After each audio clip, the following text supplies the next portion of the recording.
The morning sun cast long shadows across the manicured gardens of Kensington Palace as 10-year-old Prince George walked slowly along the stone pathway. His small hands were tucked deep into the pockets of his navy coat, and his usually bright eyes seemed distant and thoughtful. The weight of recent events pressed heavily on his young shoulders, though he carried himself with the quiet dignity that had been instilled in him since birth. Just 3 days earlier, Prince George had witnessed something that changed his perspective forever. During a charity visit to a children's hospital in London, he had met Emma, a 7-year-old girl battling leukemia. Her frail body was barely visible beneath the hospital blankets, but her smile was radiant as she showed him her collection of toy horses. She spoke about her dream of seeing real horses at the palace stables, her eyes lighting up with hope that seemed to illuminate the sterile hospital room. What struck Prince George most profoundly was not Emma's illness, but her unwavering kindness toward others. Despite her own pain, she shared her few possessions with other children in the ward. She offered comfort to crying toddlers and encouraged older kids who had lost hope. Her selfless nature reminded him of stories his mother had told him about Princess Diana, his grandmother he had never met, but whose legacy of compassion lived on in family stories. The palace corridors felt different to George as he returned from his walk. The ornate paintings and golden fixtures that once seemed normal now appeared almost excessive. He thought about Emma's small hospital room with its single window and how she had called it cozy and perfect. The contrast between his privileged world and her reality created a profound shift in his understanding of life. That evening, as Prince George sat in the grand dining room with his family, he found himself barely touching his food. His father, Prince William, noticed his son's unusual quietness and gently asked if everything was all right. George looked up at his parents, his young face serious beyond his years, and simply said he had been thinking about the children they had met at the hospital. Princess Catherine reached across the table and placed her hand over her son's small one. She recognized the look in his eyes. It was the same expression she had seen in William's face years ago, when he first truly understood the responsibility that came with his position. It was the moment when privilege transforms into purpose, when a young person realizes that having more means giving more. The next morning brought an unusual scene to the palace. Prince George was found in the library at dawn, surrounded by books about children's charities and hospital programs. The palace staff, accustomed to finding him reading adventure stories or books about airplanes, were surprised to see him absorbed in reports about pediatric care and childhood poverty statistics. His small notebook was filled with questions written in his careful handwriting. Among the staff watching this transformation was Thomas Mitchell, a veteran royal guard who had served the family for over 20 years. Thomas had protected 3 generations of royals, and he had developed an almost paternal fondness for the young prince. He had watched George grow from a toddling baby into a thoughtful boy, and he sensed that something significant was stirring in the child's heart. Thomas remembered his own childhood, growing up in a working-class family in Manchester, where every penny mattered. His path to the Royal Guard had been paved with hard work and sacrifice, and he had never forgotten his humble beginnings. Seeing Prince George's genuine concern for others reminded him why he had chosen to dedicate his life to protecting this family. Not just because of their titles, but because of their potential to make a real difference in the world. As the day progressed, Prince George made an unprecedented request. He asked his private secretary if he could write a personal letter to Emma, the girl from the hospital.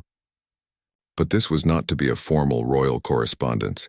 He wanted to write it himself in his own words, without any official palace letterhead or protocol. He wanted it to be from George, not from His Royal Highness Prince George. The letter was simple but heartfelt. George wrote about how meeting Emma had inspired him, and how her kindness to other children had shown him what true nobility looked like. He promised to find a way to help not just her, but other children facing similar challenges. Most importantly, he asked if there was anything specific he could do to make her hospital stay more comfortable. When Emma's response arrived a few days later, it was brief but powerful. She thanked George for his kindness, but asked for something unexpected.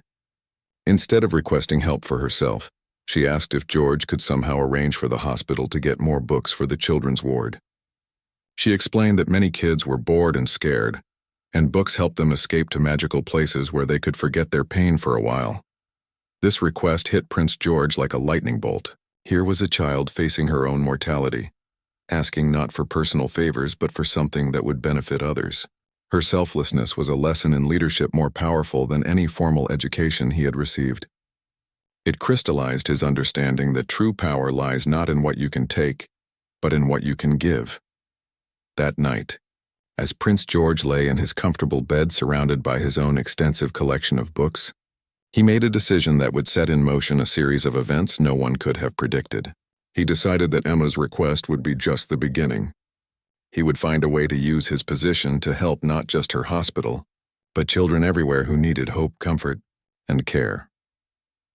The young prince had no idea that his quiet determination and wordless resolve were already being noticed by those around him. The palace staff, accustomed to the formal protocols and measured responses of royal life, were witnessing something rare and beautiful, the authentic awakening of a heart destined for greatness. And among those watching most closely was Thomas Mitchell, the guard whose own life was about to be forever changed by a child's simple act of compassion. The following week, Prince George's behavior began to puzzle everyone at the palace. Instead of his usual routine of lessons followed by playtime in the gardens, he started making unusual requests. He asked the palace librarian to help him research children's literacy programs. He spent hours reviewing budget reports for royal charitable foundations. His young brow furrowed in concentration as he tried to understand how money flowed from donors to recipients. Most surprisingly, Prince George began declining certain privileges that had always been part of his daily life. When offered his favorite chocolate cake at tea time, he politely refused, saying he wanted to save the money for something more important. When his mother suggested a weekend trip to their country estate, he asked if they could instead visit more hospitals or children's centers. Thomas Mitchell observed these changes with growing admiration and concern. As head of the prince's security detail, he was responsible for implementing George's requests for visits and outings. But what he witnessed went far beyond typical royal charitable appearances.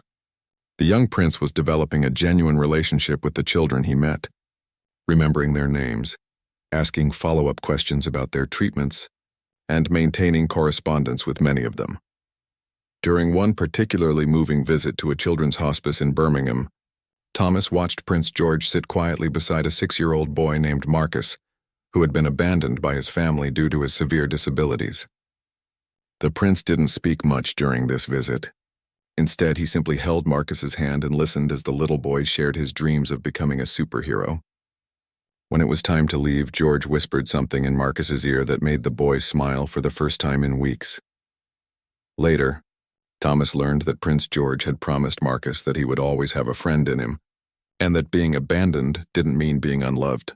The prince had also quietly arranged for Marcus to receive weekly visits from therapy dogs, using his own allowance to fund the program. These weren't grand gestures announced to the media. They were private acts of kindness that George insisted should remain anonymous. The transformation in the young prince was becoming impossible to ignore.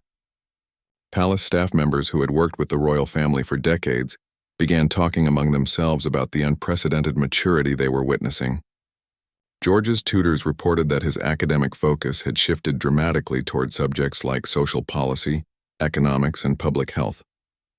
His questions during lessons had evolved from typical childhood curiosities to complex inquiries about systemic inequality and sustainable charitable intervention. Perhaps most remarkably, Prince George began advocating for changes within the palace itself.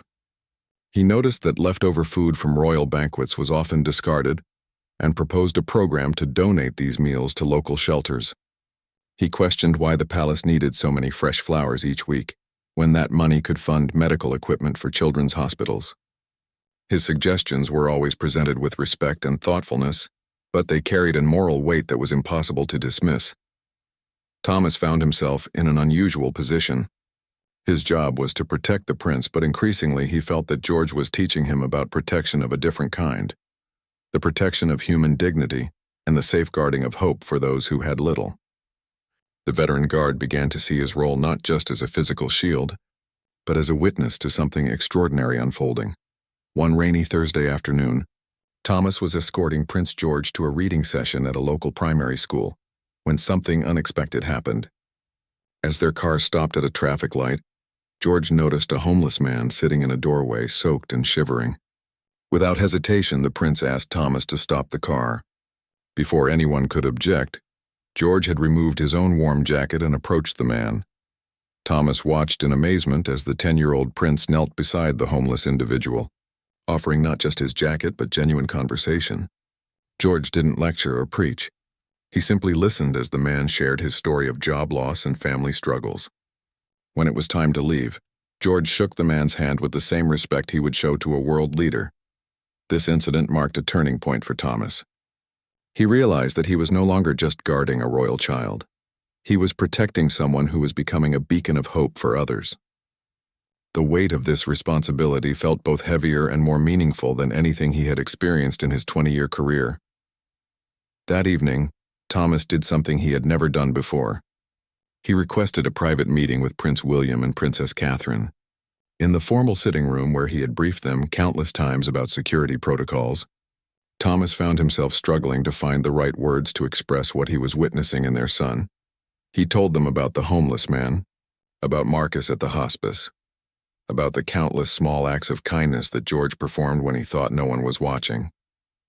Thomas explained that in all his years of service, he had never seen someone so young display such authentic compassion and wisdom. He admitted that guarding Prince George was changing him as a person, making him question his own priorities and values. Prince William and Princess Catherine listened intently, their expressions shifting from parental pride to deep contemplation. They had noticed the changes in their son, but hadn't fully grasped the profound impact he was having on others. Thomas's perspective, coming from someone who had dedicated his life to royal service, carried particular significance. As the meeting concluded, Princess Catherine asked Thomas a question that would resonate with him for days. "Do you think George understands the power he has to influence others?" Thomas considered this carefully before responding that he believed the prince was just beginning to discover this power. But more importantly, he was learning to use it responsibly and selflessly. That night, Thomas lay awake thinking about the trajectory of his own life. He had joined the Royal Guard seeking stable employment and the honor of serving the crown. What he hadn't expected was to find his own sense of purpose transformed by a child who was teaching him that true nobility had nothing to do with titles or bloodlines, and everything to do with how one treats the most vulnerable members of society. The next morning brought news that would test everyone's resolve and faith in ways they could never have imagined. The devastating news arrived on a cold February morning. Emma, the brave 7-year-old girl who had inspired Prince George's transformation, had taken a turn for the worse. Her leukemia had not responded to the latest treatment, and doctors were preparing her family for the possibility that she might not have much time left. When the hospital called to inform the palace, knowing of the special connection between Emma and the young prince, the weight of mortality suddenly pressed down on everyone involved. Prince George received the news while sitting in his mathematics lesson. His tutor, Mrs. Harrison, noticed the boy's face pale as his private secretary whispered the update in his ear. For a moment, the 10-year-old sat completely still, his pencil frozen above his workbook. Then, without explanation, he stood up and walked quietly to the window, staring out at the gray London sky. Thomas Mitchell was summoned immediately. When he arrived at the classroom, he found Prince George still standing at the window, his small frame silhouetted against the dreary afternoon light. The boy's shoulders were set with determination, but Thomas could see the slight tremor in his hands that betrayed his emotional struggle. This was perhaps the first time George was truly confronting the harsh reality that kindness and good intentions could not always overcome life's cruelest challenges. For the next several hours, Prince George remained unusually quiet. He completed his lessons mechanically, ate his dinner without complaint, and went through his evening routine with robotic precision. But Thomas, who had learned to read the subtle signs of the prince's emotional state, recognized that something profound was happening beneath the surface. The boy was processing grief and helplessness in a way that most adults struggle to manage. That evening, Prince George made an unprecedented request. He asked to visit Emma immediately, regardless of protocol or scheduling concerns. When his parents gently explained that hospital visits required advanced planning and security arrangements, George's composure finally cracked. With tears streaming down his face, He pleaded to understand why being a prince meant he couldn't simply be present when someone needed him most. This moment of raw vulnerability revealed the impossible burden that George was placing on himself. He was learning that privilege could sometimes feel like a cage, preventing spontaneous acts of compassion that felt most natural and necessary. The elaborate protocols designed to protect him were now obstacles to the very connections that had given his life meaning and purpose. Thomas watched this scene unfold, with his own heart breaking. He saw a child grappling with the limitations of power and the inadequacy of good intentions in the face of suffering.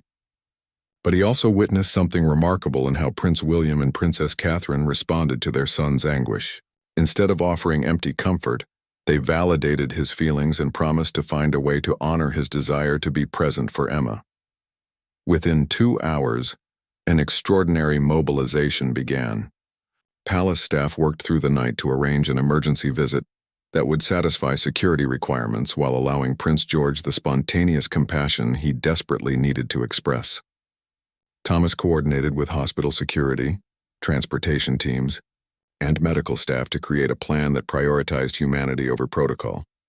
The next morning, Prince George arrived at the hospital carrying a simple gift, a handwritten book of stories that he had created, specifically for Emma. Each page contained a tale about brave children who found magic in ordinary moments, illustrated with his own careful drawings. The book wasn't professionally bound or elaborately produced. It was simply one child's gift to another, created with love and hope. Emma was awake when George entered her room, though she was much frailer than during their first meeting. Her parents had prepared her for the visit, and despite her weakness, her face lit up with genuine joy when she saw the young prince. Thomas positioned himself discreetly near the door, providing security while allowing the children their privacy. What followed was one of the most profound conversations Thomas had ever witnessed. Prince George didn't offer false optimism or empty promises about Emma's recovery. Instead, he simply sat beside her bed and listened as she shared her fears, her hopes, and her gratitude for the friendship they had developed.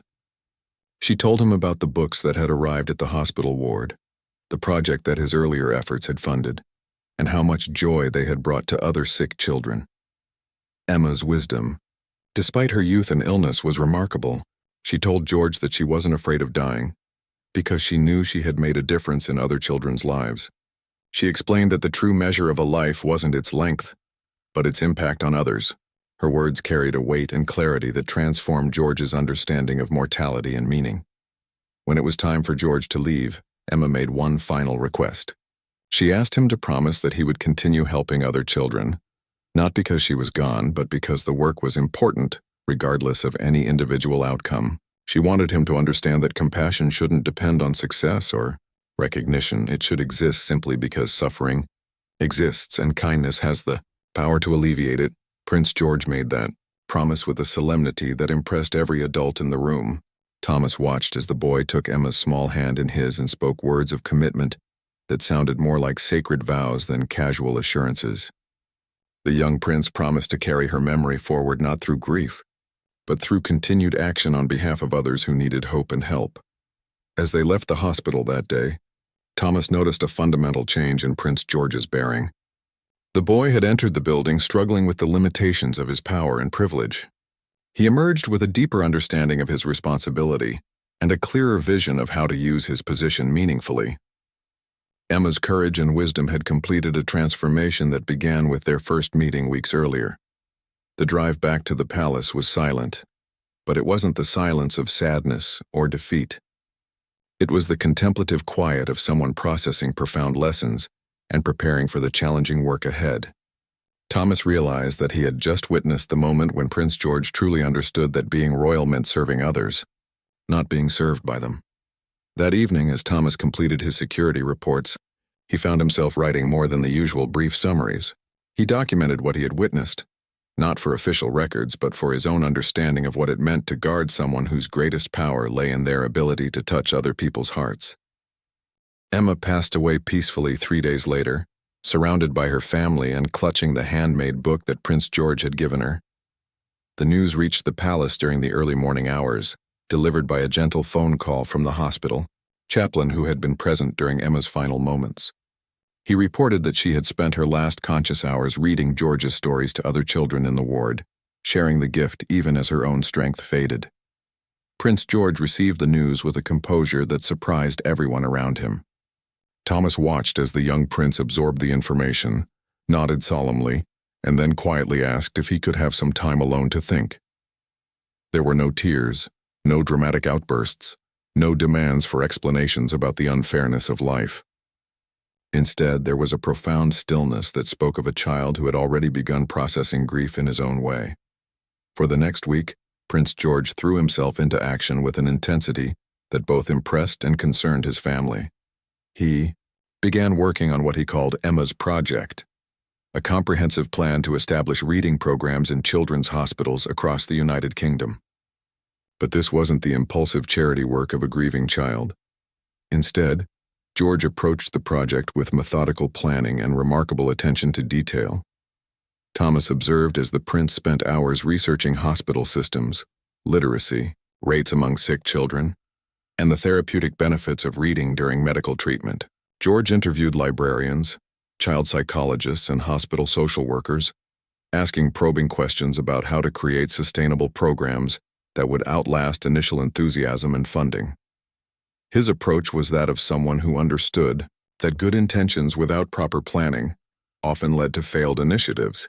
The young prince's dedication to this project revealed a maturity that astounded palace staff and family members alike.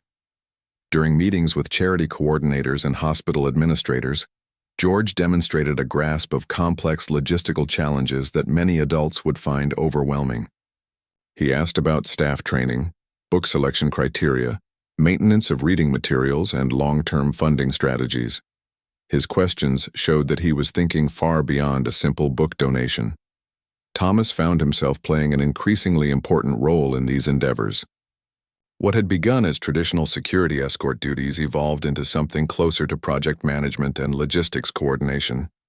He scheduled meetings, arranged site visits, and even provided input on practical considerations that George's idealism sometimes overlooked.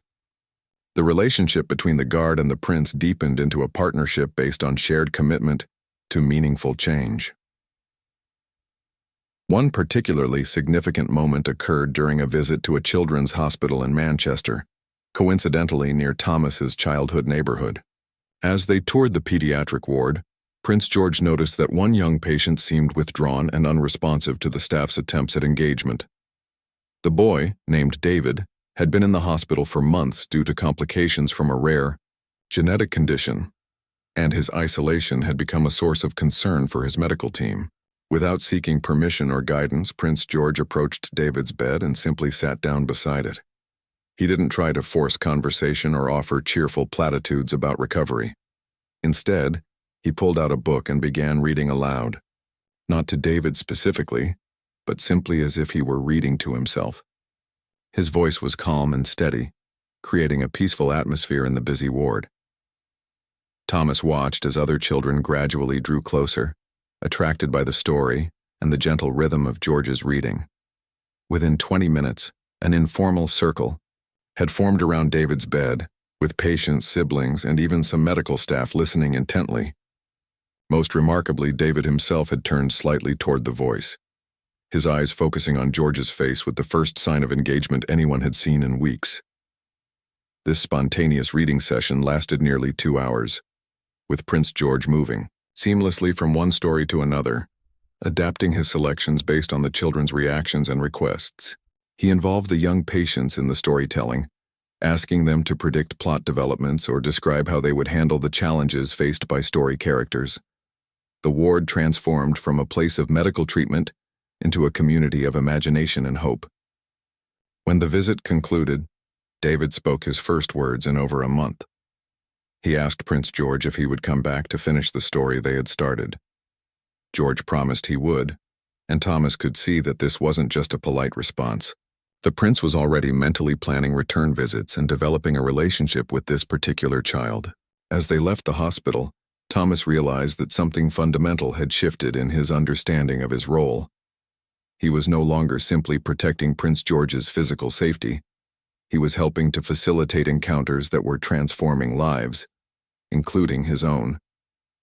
The boy he guarded was becoming a catalyst for positive change in ways that traditional royal duties could never accomplish. That evening, Thomas made an unusual decision. He requested permission to spend his off-duty time helping Prince George develop the reading program initiative.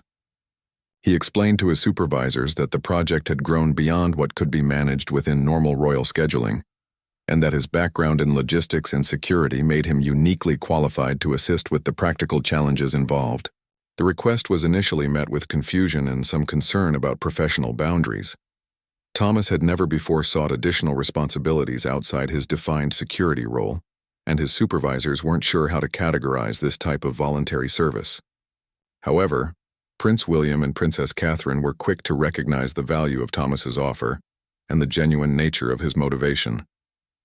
During a family meeting to discuss the expanding scope of George's charitable work, Princess Catherine made an observation that resonated deeply with Thomas. She noted that her son's approach to helping others seemed to bring out the best in everyone around him, inspiring staff members, family, and even strangers to contribute more than they had originally planned.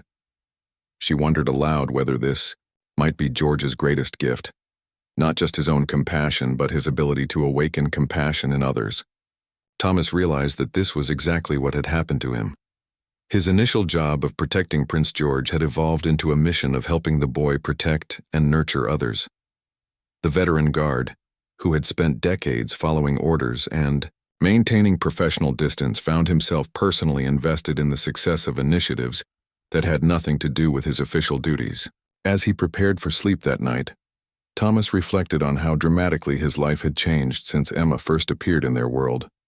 A little girl's simple request for books had set in motion a series of events that were reshaping not just Prince George's understanding of his role, but Thomas's understanding of service, purpose, and the unexpected ways that lives can be transformed through encounters with genuine goodness. 3 months after Emma's passing, Emma's project had grown far beyond anyone's initial expectations. What began as a simple plan to provide books to children's hospitals had evolved into a comprehensive network of reading programs spanning over 50 medical facilities across Britain. Prince George had personally visited 32 hospitals, read to hundreds of children, and established relationships with families facing unimaginable challenges. Thomas Mitchell found himself documenting these visits with increasing detail, not for security reports, but for his own understanding of the profound changes he was witnessing. Each hospital visit revealed new facets of Prince George's developing character and new ways that the young prince's presence affected everyone around him. The boy's ability to connect with suffering children seemed almost supernatural in its consistency and power. During a visit to a children's cancer ward in Edinburgh, Thomas observed something that would stay with him forever. Prince George was reading to a group of young patients when a 5-year-old girl named Sophie began crying inconsolably. She had just learned that her treatment would require several more months away from home, and the news had triggered a complete emotional breakdown that the medical staff couldn't calm. Instead of continuing with the planned reading session, Prince George quietly closed his book and approached Sophie's wheelchair. Without saying a word, he knelt beside her and simply waited. He didn't try to stop her tears or offer false comfort about everything being all right. He just remained present, his small hand resting gently on her arm, until her sobbing gradually subsided. When Sophie finally looked up, Prince George asked her a question that surprised everyone in the room. "What do you miss most about home?" The question opened a floodgate of longing as Sophie described her pet cat, her favorite climbing tree, and the way her grandmother made pancakes on Sunday mornings. George listened to every detail with complete attention, asking follow-up questions that showed he understood the deep ache of homesickness. Then Prince George did something extraordinary. He promised Sophie that while he couldn't bring her home immediately, he could help bring pieces of home to her.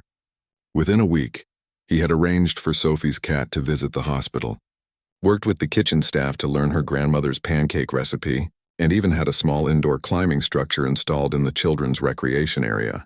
These weren't grand gestures announced to the media. They were private acts of understanding that addressed the specific pain of one lonely child. Thomas realized that Prince George's gift wasn't just compassion, but an almost intuitive ability to understand what each person truly needed. The boy seemed to possess an emotional intelligence that allowed him to see past surface symptoms to underlying hurts and hopes. This skill was transforming not just the children he met, but also the adults who witnessed these interactions. The impact on hospital staff was particularly remarkable. Nurses and doctors who had worked with sick children for years reported that Prince George's visits created lasting changes in ward atmospheres. Children who had been withdrawn became more communicative. Families who had been struggling with despair found renewed hope. Most surprisingly, staff members themselves began approaching their work with renewed purpose and creativity. Dr. Sarah Jenkins, head pediatrician at Birmingham Children's Hospital, requested a private meeting with Prince George and his family to discuss something unprecedented. She explained that the reading program had triggered measurable improvements in patient outcomes, faster recovery times, better response to treatment, and significantly improved emotional well-being scores. She wanted to understand how the program could be expanded and systematized to benefit even more children. During this meeting, Prince George demonstrated the analytical thinking that had been developing alongside his emotional intelligence. He asked detailed questions about the medical data, wanted to understand the correlation between reading activities and healing processes, and proposed modifications to the program based on Dr. Jenkins's findings. His questions revealed a sophisticated understanding of how compassionate care could complement medical treatment. Thomas watched these discussions with growing amazement. The 10-year-old boy was holding his own in conversations with accomplished medical professionals, not through precocious showing off, but through genuine curiosity and thoughtful engagement. George's questions and suggestions were being taken seriously by experts in their fields because his insights consistently proved valuable and practical. One particular moment during the Birmingham meeting crystallized Thomas's evolving understanding of what he was witnessing. Dr. Jenkins mentioned that the reading program success had inspired her staff to develop new therapeutic approaches based on emotional connection rather than purely clinical protocols. She credited Prince George's example with reminding her team that healing involved the whole person, not just the medical condition. Prince George's response to this praise was characteristically humble and redirective. He insisted that the real heroes were the medical staff who did the difficult daily work of caring for sick children, and the patients themselves who showed courage in facing their illnesses. He positioned himself simply as someone lucky enough to have the opportunity to contribute to their efforts. This humility, combined with his obvious sincerity, had a profound effect on Dr. Jenkins and her colleagues. Thomas could see that they weren't just impressed by the prince's charitable work. They were inspired by his character and motivated to examine their own approaches to service and compassion. The boy's influence was rippling outward in ways that multiplied his impact far beyond his direct interactions. As they left Birmingham that day, Thomas found himself reflecting on the circular nature of inspiration he was observing. Prince George had been initially motivated by Emma's selfless concern for other children. His response to her example had created programs that were now inspiring medical professionals to innovate and improve their patient care. Those improvements would benefit countless children who would never meet the prince personally, but whose lives would be touched by the chain of compassion he had initiated.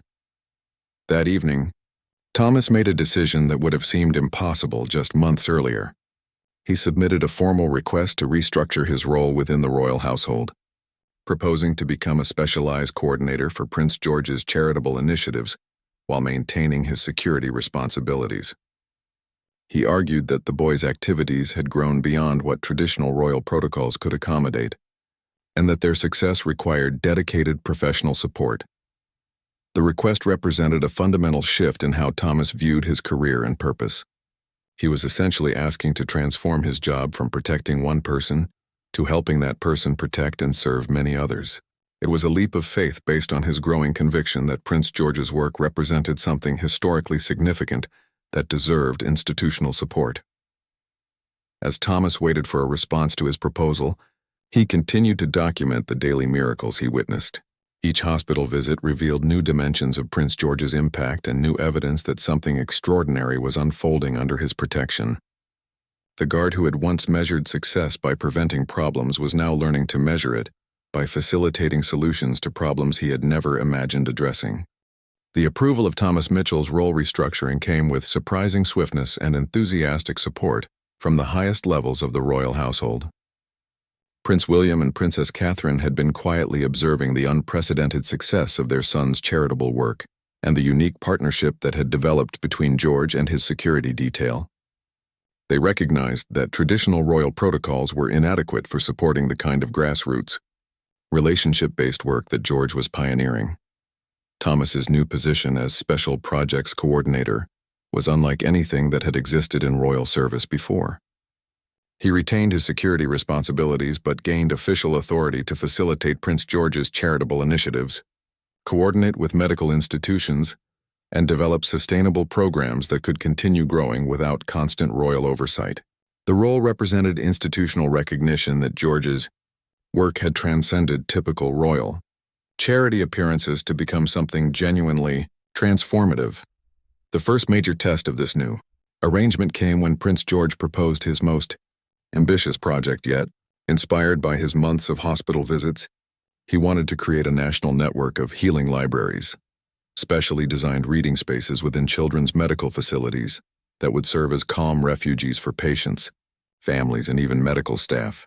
The concept went far beyond simple book collections to include therapeutic reading programs, creative writing workshops, and storytelling circles led by trained volunteers. Thomas found himself coordinating with architects, child psychologists, library science experts, and hospital administrators to turn George's vision into reality. The young prince's involvement in these planning sessions was remarkable.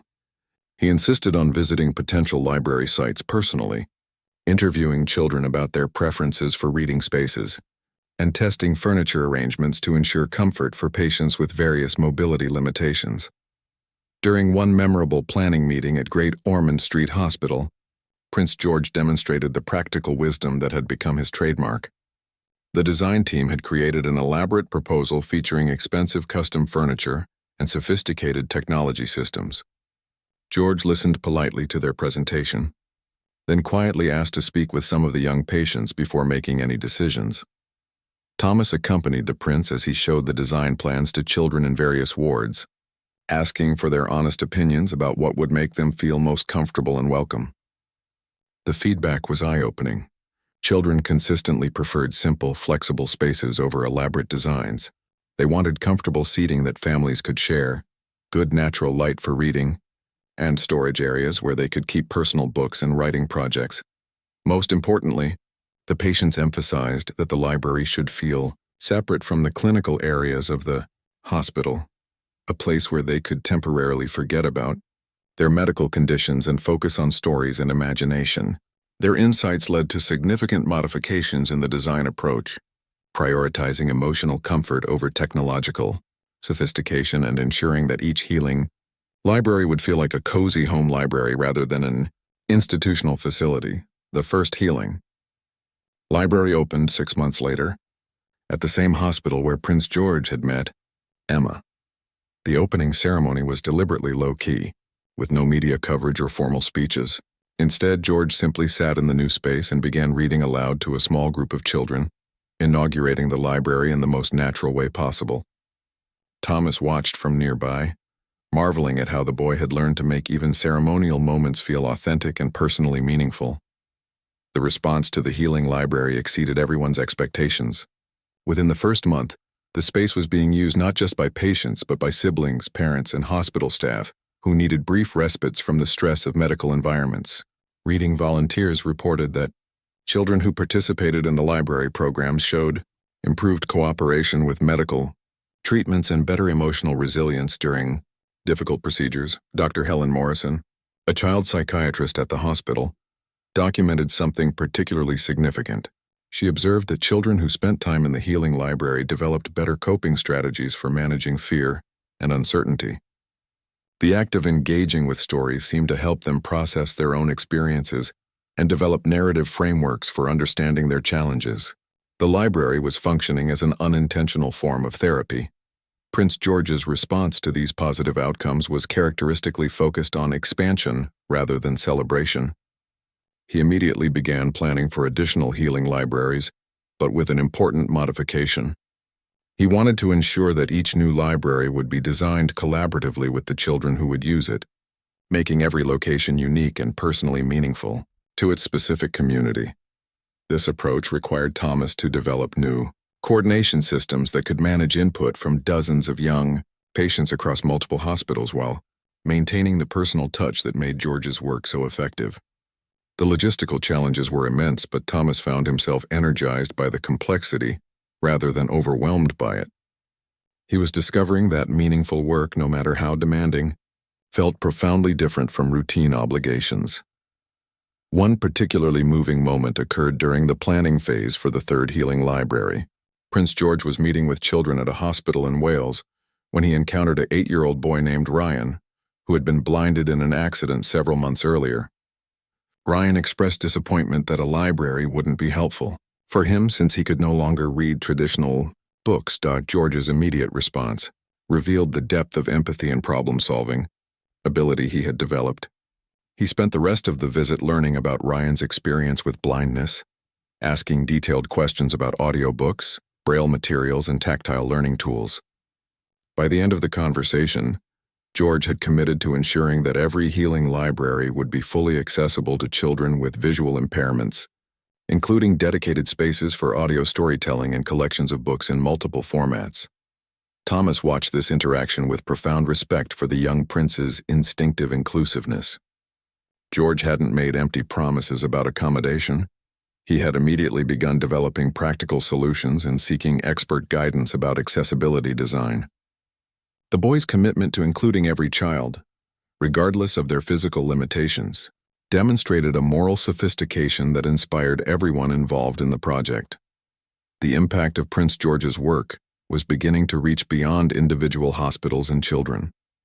Thomas started receiving inquiries from medical institutions in other countries, educational organizations interested in therapeutic reading programs, and child development researchers who wanted to study the measurable benefits of the healing library model.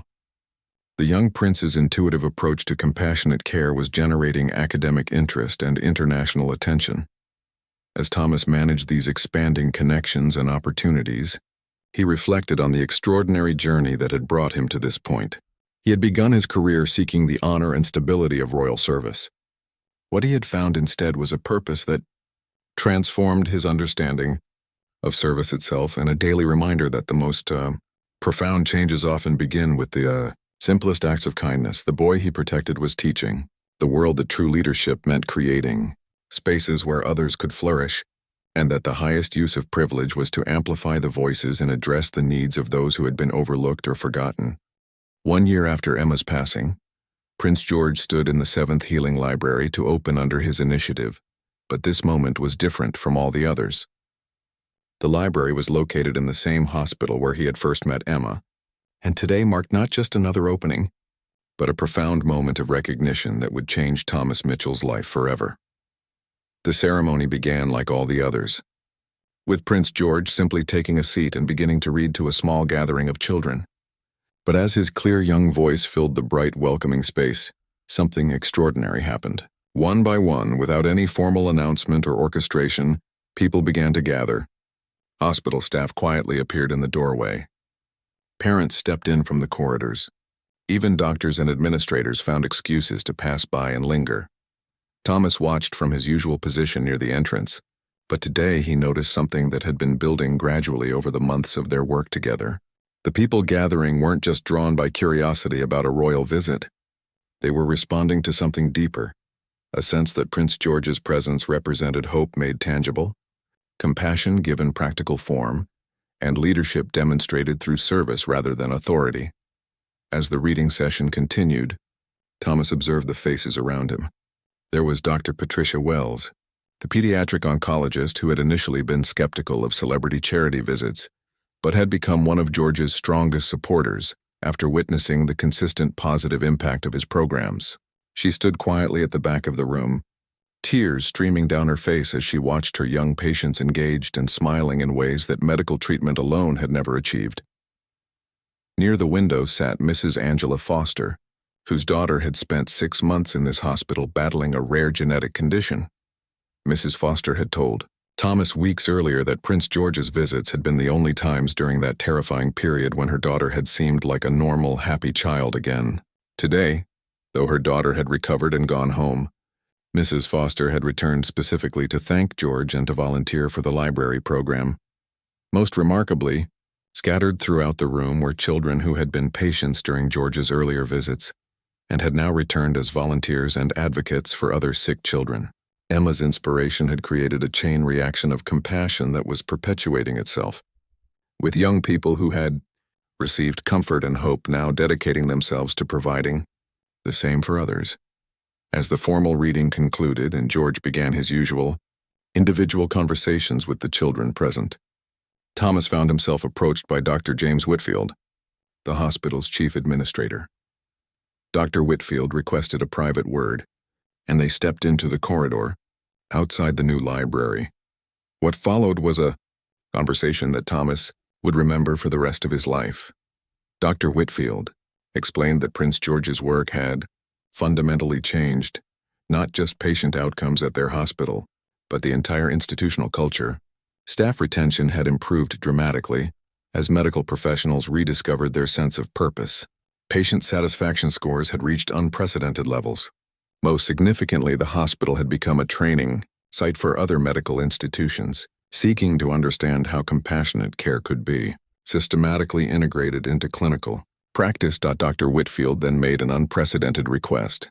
He asked if Thomas would consider accepting a position as director of therapeutic programs for a new foundation that the hospital was establishing to expand George's model internationally. The foundation would work to create healing libraries and related programs in children's hospitals around the world, carrying forward the work that had begun with one little girl's simple request for books. The offer represented everything Thomas had never known he wanted. It would allow him to continue the work he had grown to love while expanding its reach far beyond what they could accomplish through traditional royal channels.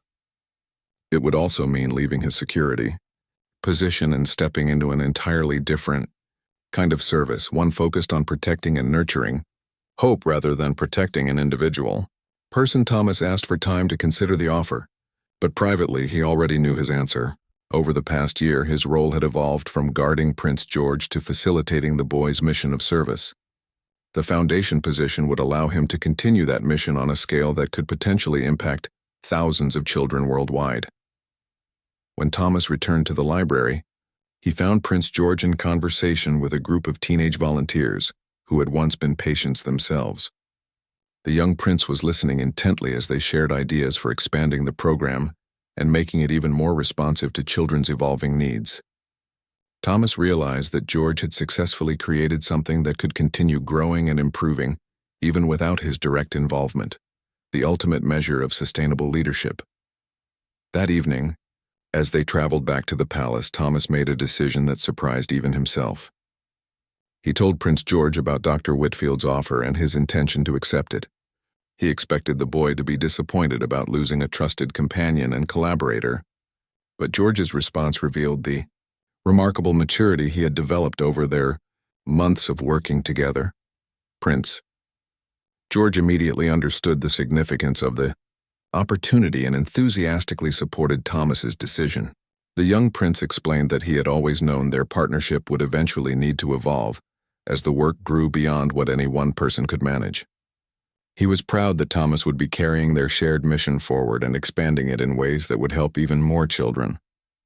More importantly, George expressed gratitude for everything Thomas had taught him about turning compassion into action, about the practical work of making change happen, and about the importance of building systems that could outlast any individual's involvement.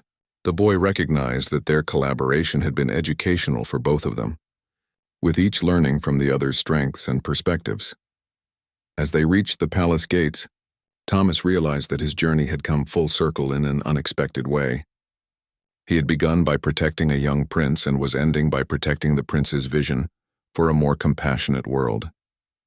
The boy who had once needed physical security was now providing emotional and spiritual security to countless others, and Thomas's role was evolving to support that expanded mission. 6 months later, Thomas Mitchell stood in a conference room in Geneva, presenting the Healing Libraries model to representatives from children's hospitals across 5 continents. As he spoke about the power of simple kindness and the profound impact of creating spaces where sick children could find comfort and hope, he carried with him the memory of a 7-year-old girl who had asked for books and a 10-year-old prince who had turned that request into a global movement. Prince George continued his work, now supported by a growing network of professionals and volunteers who had been inspired by his example.